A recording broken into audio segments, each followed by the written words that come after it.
There are some epic roller coasters out there that meet or exceed expectations, but as a coaster enthusiast and coaster critic, I also sometimes experience rides that I find receive too much hype. In this list, I want to talk about the top 10 most overrated roller coasters I've ever ridden. Now, every ride in the top 10 for the most part is actually a pretty awesome ride. I don't want anyone confused because they think I don't enjoy any of these coasters. It's just that a lot of these didn't quite meet expectations, and that's solely why they made the list. I sucked at compiling a top 10 for this subject because I haven't ridden too many coasters where I've come off feeling underwhelmed. I actually find it much easier to find and rank the most underrated coasters I've ridden, which by the way, check out that video if you haven't already. Alright, let's dive in. Starting this list at number 10 is Premier Ride Skyrocket 2s. For the first spot on this list, I've decided to group together a bunch of coasters that all share the same layout instead of one particular ride. Now, the Skyrocket 2 is a compact launch coaster built by Premier Rides. It's arguably their most successful model, even more so than their standard launch coaster. But I can definitely understand why. These don't take up a whole lot of room and they aren't super expensive. I have ridden 6 of these as of this video's recording, and I'll list off the ones I've done. Electric Eel at SeaWorld San Diego, Phobia Fear Coaster at Lake Compounds, Superman Ultimate Flight at Six Flags Discovery Kingdom, Tempesto at Busch Gardens Williamsburg, Tigress at Busch Gardens Tampa, and Skyscream at Holiday Park in Germany. It's weird because some of these just have lap bars and others have these ridiculous over-the-shoulder restraints called comfort collars. Comfort collars are so flimsy, so pointless, and they make boarding the terrible Premier Rides trains even more difficult than it already was. As for the ones with lap bars, the trains are still pretty tight and not the most comfortable, but you do feel a little bit more free through the elements. But the better restraints don't eliminate the fact that I'm just not the target audience for this layout. I think it's too short and that it's too sloppy. I don't like how you'll be blasted by positive G's and then hang time directly after one another. Plus, I'm just not a hang time type of guy, and I think that's because most of the coasters that focus around hang time have over-the-shoulder restraints. But given the average enthusiast and general public's opinion, I'd say the ones with lap bars could maybe be exempt from this list, and then the ones with comfort collars are just a lost cause. Number 9, Medusa at Six Flags Discovery Kingdom. 2 coasters in a row from this park is not the best look, but Medusa was one of the only floorless coasters I felt underwhelmed by. Usually, these rides aren't praised by enthusiasts because they're a little too similar to one another and lack originality. But for the longest time, I've heard that Medusa is not this way and that it's also one of the most intense floorless coasters on top of that. Well, the one unique element, the Sea Serpent roll, is very unique, I'll give it that, but nothing else featured on Medusa was inherently unique at all. Not to mention, I don't understand why some people call this intense. In my opinion, it rides like an average floorless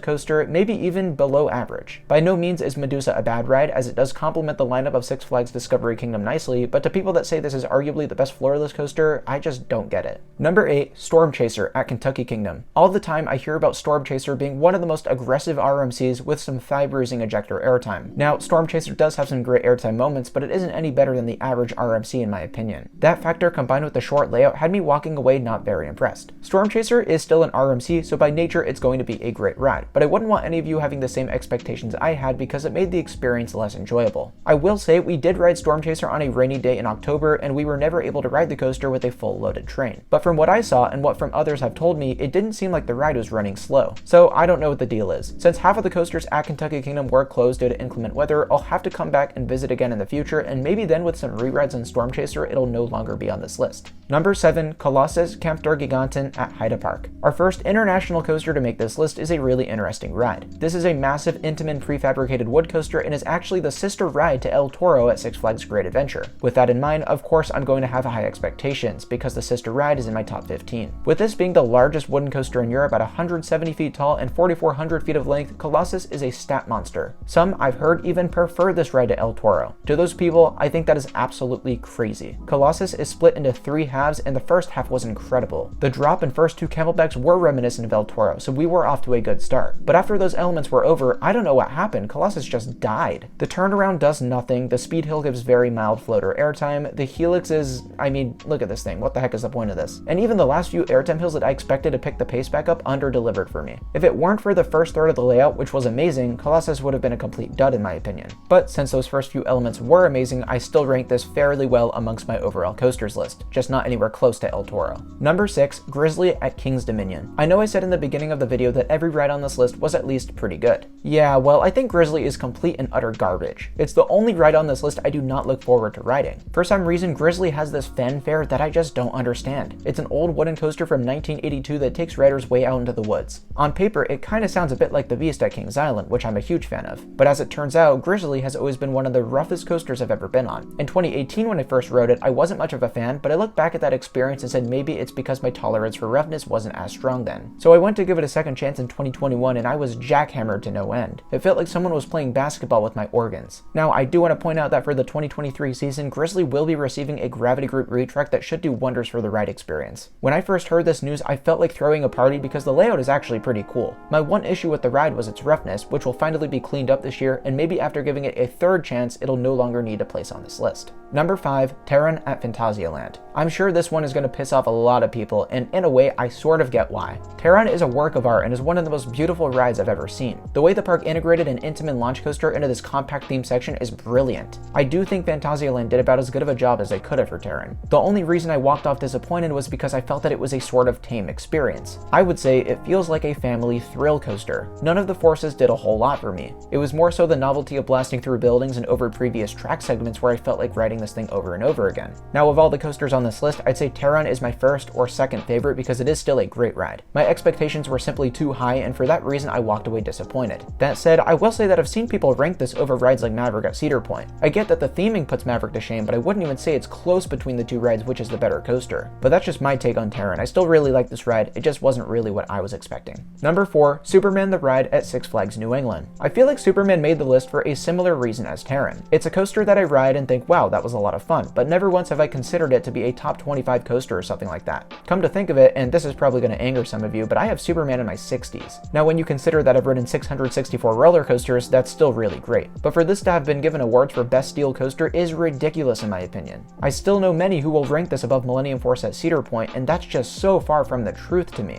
I would say Superman has the better airtime, but it's much harder to enjoy with those bulky lap bar restraints. It reminds me a lot of the restraints on El Toro actually, but with that ride it feels like you're being launched into the stratosphere, so it's not as big of a deal. Here, a lot of the hills to me feel like flagector airtime, so the restraints do limit the forces quite a bit. Still, it's a ride I'll always enjoy riding, and I'm glad they put it in a park like Six Flags New England. Number 3, Apollo's Chariot at Busch Gardens Williamsburg. I'll be honest, I didn't have the easiest time compiling this top 10, but there were 3 coasters where I was like, yeah, I just don't understand the praise, these need to be on the list. I'm sure all of you have heard the phrase, Apollo's Chariot is an elite hyper, but to those people, I'd be willing to bet it's one of the only hyper coasters you've ridden. Of course, it's going to be an elite hyper if you've ridden 3 to 4 to choose from. Look, Apollo's Chariot has a great layout. It's an out and back series of hills through the woods, and that's fantastic and a beautiful setting for the ride. Yet none of the individual elements ever hit the mark for me. Now, this was the original B&M hypercoaster opening in 1999, so I do cut it some slack. But over all these hills, I'm just thinking to myself, where's the airtime I've come to expect from this model? I've only ridden this coaster once, I'll admit that, but it was in the back row, and people swear by the back being an amazing experience every time. But if weak floater airtime is what you consider to be an amazing experience, I don't know what to tell you. I've just never been impressed with this ride, and I hope to ride it again soon because I want so bad for it to redeem itself against all odds. Number 2, Lightning Rod at Dollywood. To those of you who rank this inside your top 10, I bet this one stings. Lightning Rod opened originally in 2016 when it was this brand new wooden launch coaster. At the time, it was launching full speed through the layout, but unfortunately that was the cause to tons of downtime. In an attempt to make the ride more reliable, Rocky Mountain Construction literally RMC'd an RMC and replaced the track with steel iBox track and slowed the launch. Now, of course, the retrack made the ride smoother and probably helps with the stresses placed on the track. But the other thing they did irreversible damage to the ride experience, and that's the fact that they dialed the launch way back. Nowadays, you come to a crawl when you hit the top of the launch and don't really haul, quote unquote, until you reach the latter half of the layout. Through the entire first half, I was thinking, man, these elements would all be so good with a little more speed, and knowing that that's what Lightning Rod used to be like does suck quite a bit. I think this one is so high on my list because those who still praise it think back to the old Lightning Rod, and for many it could be when they last rode it. But I do know a few people that came back to the new Lightning Rod and talk about how it's still one of their favorites. I just don't understand that. Is it worth these changes to make the ride more reliable? Yeah, I'd say so, because before it was a gamble whether or not you'd even be riding it. At least now you can visit Dollywood and usually expect to get on this thing. But now, number 1, I've given to Magnum XL 200 at Cedar Point. If you've been a long-time subscriber, you'll know that I've always found Magnum to be ridiculously overrated. I rode it in 2019 and all the seats people say are amazing, and haven't bothered to do it again since because it's sort of an afterthought for me when visiting Cedar Point. I know it isn't that way for a lot of people, but for me, Magnum has never really been the most enjoyable. Of course, it was the original hypercoaster, so it has fame and recognition on its side. I don't deny that it's a historically impressive attraction, but to date it just doesn't really stack up for me. The first hills crawl and don't do a whole lot, the turnaround is crap, and the final hills may as well be the only redeeming factor. Even so, I don't enjoy the triangle-shaped bunny hills as much as a lot of people do, since I find it to be uncomfortable with those restrictive lap bar restraints. There's very few redeeming qualities to Magnum in my opinion. I respect that others may love it, but for me it's the most overrated roller coaster I've ridden so far. With that being said, I hope you all enjoyed this video and don't feel like showing up to my door with pitchforks. And maybe those of you who can look past my unpopular takes can even give me a like and subscribe to Coaster Dash to help me out against the YouTube algorithm. them. Thank you all so much for watching, and I'll see you all very soon.